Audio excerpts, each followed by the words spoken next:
In this video we'll check how gas in a container react to microwave differently than when it turns to a plasma. We will use this counterfeit money detector which will produce UV light when powered on. It consists of a low-pressure mercury vapor gas discharge lamp, which generates light by sending an electric discharge through an ionized gas, a plasma. The inner tube is coated with phosphor which emits UVA radiation instead of visible light.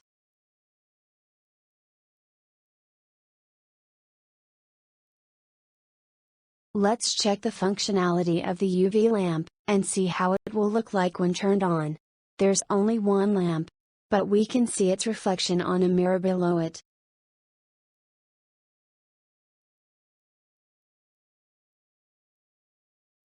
In our experiment, the mirror and some plastic plates around the UV lamp are not used, so they are removed.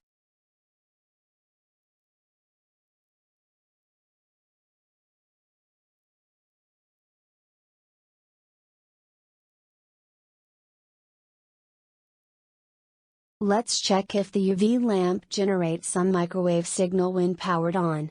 Apparently, it doesn't.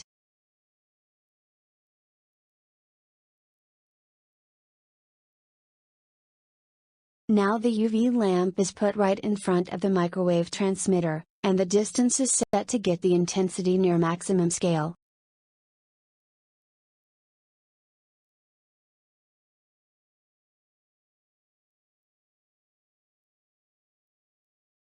When the UV lamp is powered on, the microwave intensity increases slightly.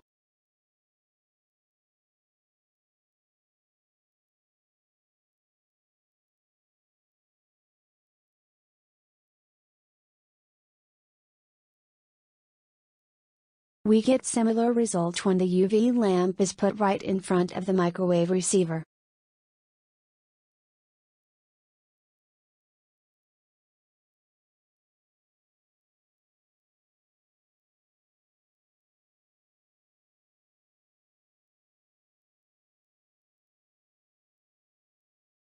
If these results are combined with previous conclusions, it seems that powering up the UV lamp which turns the gas into plasma would make it harder to generate reactive canceling microwave that would reduce the signal coming to the receiver. We must remember that inner tube surface of the lamp is coated with phosphor.